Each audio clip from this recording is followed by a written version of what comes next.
العلم هو النور الهادي والمفتاح لكل الخير من يرد الله به خيرا.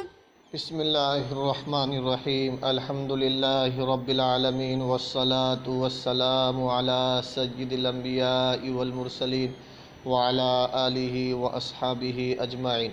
السلام علیکم ورحمۃ اللہ وبرکاتہ. عزیز طلباء، آج ہم 47ویں درس کا آغاز کر رہے ہیں. عزیز طلباء، آئیے سب سے پہلے مصنف رحمہ اللہ کی عبارت ایک مرتبہ پڑھ لیتے ہیں. دیکھیے اسکرین پر. فَإِنْ قِيلَ إِنَّ الْكِتَابَ فِي مَسْحِ الرَّأْسِ يُوجِبُ مَسْحَ مُطْلَقِ الْبَعْضِ وَقَدْ قَيَّدْتُمُوهُ بِمِقْدَارِ النَّاسِيَةِ بِالْخَبْرِ وَالْكِتَابُ مُطْلَقٌ فِي انْتِهَاءِ الْحُرْمَةِ الْغَلِيظَةِ بِالنِّكَاحِ وَقَدْ قَيَّدْتُمُوهُ بِالدُّخُولِ بِحَدِيثِ امْرَأَةِ رِفَاعَةَ. عزیز طلباء، مصنف رحمہ اللہ نے اس عبارت میں مطلق کے اصول پر، یعنی خبر واحد کے ذریعے مطلق کو مقید کرنا ناجائز ہونے کے حنفی قاعدے اور اصول پر شوافع کے جانب سے دو اعتراض نقل کیے ہیں. عزیز طلباء، اعتراض سے پہلے دو مسئلے سمجھ لیں. پہلا مسئلہ، امام ابو حنیفہ رحمہ اللہ کے یہاں وضو میں سر کے چوتھے حصے پر یعنی پیشانی کے مقدار کے برابر سر کا مسح کرنا فرض ہے. امام شافعی رحمہ اللہ کے یہاں سر کے 3 بالوں پر مسح کرنا فرض ہے. امام مالک اور امام احمد بن حنبل رحمہم اللہ کے یہاں پورے سر کا مسح کرنا فرض ہے. یہ ایک مسئلہ ہوا. دوسرا مسئلہ یہ ہے کہ اگر کسی مرد نے اپنی بیوی کو 3 طلاقیں دے دی تو وہ عورت اس خاوند پر حرمت غلیظہ کے ساتھ حرام ہو جاتی ہے. امام ابو حنیفہ رحمہ اللہ کے یہاں یہ حرمت اس وقت ختم ہوگی جب یہ عورت کسی دوسرے مرد سے نکاح کرے اور وہ شوہر اس عورت کے ساتھ صحبت کرے، پھر وہ طلاق دے دے یا اس کا انتقال ہو جائے تو عدت کے بعد خاوند اول کے لیے وہ عورت حلال ہو جائے گی. عزیز طلبہ، یہ دوسرا مسئلہ ہوا. اب اعتراض سماعت فرمائے. حضرات شوافع کے جانب سے یہ اعتراض کیا جاتا ہے کہ اے حنفیوں، تمہارا اصول، قاعدہ اور ضابطہ ہے کہ مطلق کو خبر واحد کے ذریعے مقید کرنا جائز نہیں. حالانکہ ہم آپ لوگوں کو کچھ مثالیں ایسی بتلاتے ہیں جہاں آپ لوگوں نے اپنے اصول کے خلاف کیا ہے اور آپ لوگوں نے خبر واحد کے ذریعے کتاب اللہ کے مطلق کو مقید کیا ہے. دیکھیے پہلی مثال یہ ہے کہ اللہ تعالیٰ نے وَامْسَحُوا بِرُؤُوسِكُم میں بعض سر کا مسح فرض ہونے کے بارے میں بعض سر کا مسح مطلق فرض ہونے کے بارے میں ذکر کیا ہے. اللہ تعالیٰ نے وَامْسَحُوا بِرُؤُوسِكُم میں بعض سر کا مسح مطلق فرض ہونے کے بارے میں ذکر کیا ہے، اس لیے کہ فعل مسح کا محل آیت کریمہ میں رؤوس ہے یعنی سر ہے جس پر حرف با داخل ہے، اور قاعدہ یہ ہے کہ جب حرف با محل فعل پر داخل ہو تو اس محل کا بعض ہی حصہ مراد ہوتا ہے. قاعدہ یہ ہے کہ جب حرف با محل فعل پر داخل ہو تو اس محل کا بعض ہی حصہ مراد ہوتا ہے. عزیز طلبہ، اب عبارت ہوگی اصل عبارت ہوگی وَامْسَحُوا بَعْضَ رُؤُوسِكُمْ، تم سر کے بعض حصے کا مسح کرو۔ معلوم ہوا کہ سر کے بعض ہی حصے کا مسح فرض ہے، اور یہ بعض مطلق ہے، خواہ وہ چند بالوں کے بقدر ہو، یا چوتھائی ہو، یا تہائی ہو، یا نصف کے بقدر ہو۔ لیکن تم احناف اس بعض مطلق کو حدیث مغیرہ بن شعبہ کی روایت کی وجہ سے چوتھائی سر کے ساتھ مقید کرتے ہو۔ حضرت مغیرہ بن شعبہ رضی اللہ تعالیٰ عنہ کی روایت عزیز طلبہ یہ ہے، وہ فرماتے ہیں ان رسول اللہ صلی اللہ علیہ وسلم اتا سباطۃ قوم فبال وتوضأ ومسح علی ناصیتہ وخفیہ۔ نبی پاک علیہ السلام ایک قوم کے کوڑا کرکٹ ڈالنے کی جگہ تشریف لائے، پیشاب فرمایا، پھر وضو کیا، وَمَسَحَ عَلَى نَاصِيَتِهِ، اور پیشانی کے برابر مقدار سر پر مسح کیا جو چوتھائی سر کے بقدر ہوتا ہے۔ وَمَسَحَ عَلَى نَاصِيَتِهِ، اور اپنے موضوع پر مسح کیا۔ حالانکہ یہ حدیث خبر واحد ہے، اور خبر واحد کے ذریعے مطلق کو مقید کرنا تم احناف کے نزدیک جائز نہیں ہے۔ اس طرح تم احناف نے اپنی ہی اصول کی خلاف ورزی کی اور کتاب اللہ کی قطعی آیت کو خبر واحد کے ساتھ مقید کر دیا۔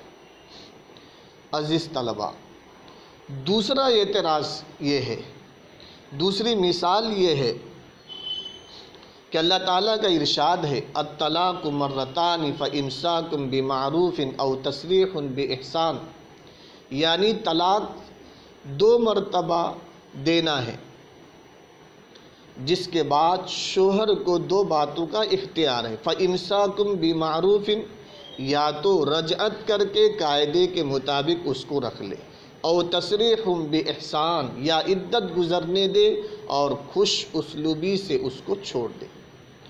آگے قرآن کریم میں ارشاد ہے فَإِن طَلَّقَهَا فَلَا تَحِلُّ لَهُ مِن بَعْدُ حَتَّى تَنكِحَ زَوْجًا غَيْرَهُ، یعنی پھر شوہر نے مذکورہ 2 طلاقوں کے بعد اگر اس عورت کو تیسری طلاق دے دی تو اس کے بعد وہ عورت اس کے لیے اس وقت تک حلال نہیں ہوگی جب تک کہ وہ عورت کسی دوسرے سے شادی اور نکاح نہ کر لے۔ یہ آیت بتلا رہی ہے کہ مطلقہ ثلاثہ جب دوسرے شوہر سے نکاح کر لیں گی تو حرمت غلیظہ ختم ہو جائیں گی، اور دوسرے شوہر کے طلاق دینے یا وفات پا جانے کے بعد عدت گزار کر پہلے شوہر کے لیے بذریعہ نکاح حلال ہو جائیں گی، چاہے دوسرے شوہر نے اس کے ساتھ دخول کیا ہو یا دخول نہ کیا ہو۔ لہذا آیت زوج ثانی سے نکاح کے سبب حرمت غلیظہ ختم ہو جانے کے بارے میں مطلق ہے، لیکن تم حنفیہ اس کو اس حدیث کے ذریعے جس میں حضرت رفاعہ کی بیوی کا قصہ مذکور ہے دخول کے ساتھ مقید کرتے ہو اور کہتے ہو کہ جب تک زوج ثانی دخول نہ کر لے حرمت غلیظہ ختم نہ ہوں گی، حالانکہ یہ حدیث خبر واحد ہے اور خبر واحد کے ذریعے مطلق کو مقید کرنا تم حنفیہ کے نزدیک جائز نہیں ہے۔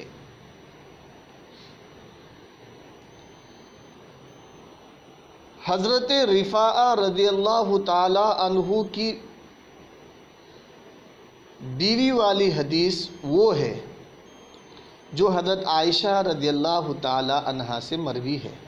حضرت عائشہ رضی اللہ عنہا فرماتی ہے حضرت رفاعہ رضی اللہ عنہ کی بیوی نبی کریم صلی اللہ علیہ وسلم کے پاس آئی اور آ کر کہنے لگی کنت عند رفاعہ فطلقنی ثلاثا، میں رفاعہ کے پاس تھی پھر اس نے مجھے 3 طلاقیں دے دی، فتزوجت بعده عبد الرحمن بن زبیر فلم اجد معه الا كهدبة ثوبي هذا، پھر میں نے عبد الرحمن بن زبیر کے ساتھ شادی کر لی اور میں نے انہیں اپنے اس کپڑے کے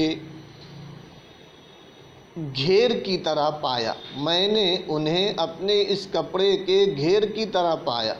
تو حضور صلی اللہ علیہ وسلم نے ارشاد فرمایا اتریدین ان ترجعی الی رفاعہ، کیا تو رفاعہ کی طرف واپس جانا چاہتی ہے؟ تو اس نے کہا نعم، جی ہاں۔ تو رسول اللہ صلی اللہ علیہ وسلم نے ارشاد فرمایا لا حتی تذوقی من اصیلتہ وَيَذُوقَ هُوَ مِنْ أَصِيلَتِكِ، نہیں جا سکتی یہاں تک کہ تو اس کا مزہ چکھے اور وہ تیرا مزہ چکھے۔ مزہ چکھنا جمع سے کنایا ہے۔ اے احناف، تم نے اس حدیث کی وجہ سے کتاب اللہ کی مطلق آیت حتیٰ تنکح زوجا غیرہ کو جمع کی قید کے ساتھ مقید کر کے اپنی ہی اصول کی خلاف ورزی کر لی۔ عزیز طلبہ، آئیے ہم عبارت کا ترجمہ کر لیتے ہیں۔ فَإِن قِيلَ، اگر شوافع کی جانب سے اعتراض کیا جائے، فَإِن قِيلَ، اگر شوافع کی جانب سے اعتراض کیا جائے کہ یقیناً کتاب اللہ سر کے مسا میں، یقیناً کتاب اللہ سر کے مسا میں یوجب مسح مطلق البعض، مطلق بعض سر کے مسا کو ثابت کرتی ہے۔ یقیناً کتاب اللہ سر کے مسا میں یوجب ثابت کرتی ہے مطلق بعض سر کے مسا کو۔ اگر شوافع کی جانب سے اعتراض کیا جائے کہ یقیناً کتاب اللہ سر کے مسا میں مطلق بعض سر کے مسا کو ثابت کرتی ہے، وقد قیدتموہ بمقدار الناسیۃ بالخبر، حالانکہ تم احناف نے اس کو مقدار ناسیہ کے ساتھ خبر واحد کی وجہ سے مقید کیا ہے، حالانکہ تم حنفیہ نے اس کو مقدار ناسیہ یعنی سر کے چوتھائی حصے کے ساتھ مقید کیا ہے خبر واحد کی وجہ سے۔ والکتاب مطلق فی انتہاء الحرمت الغلیظۃ بالنکاح، اور کتاب اللہ مطلق ہے حرمت غلیظہ کے ختم ہونے میں نکاح کے ساتھ، اور کتاب اللہ مطلق ہے نکاح کے ذریعے حرمت غلیظہ کے ختم ہونے میں۔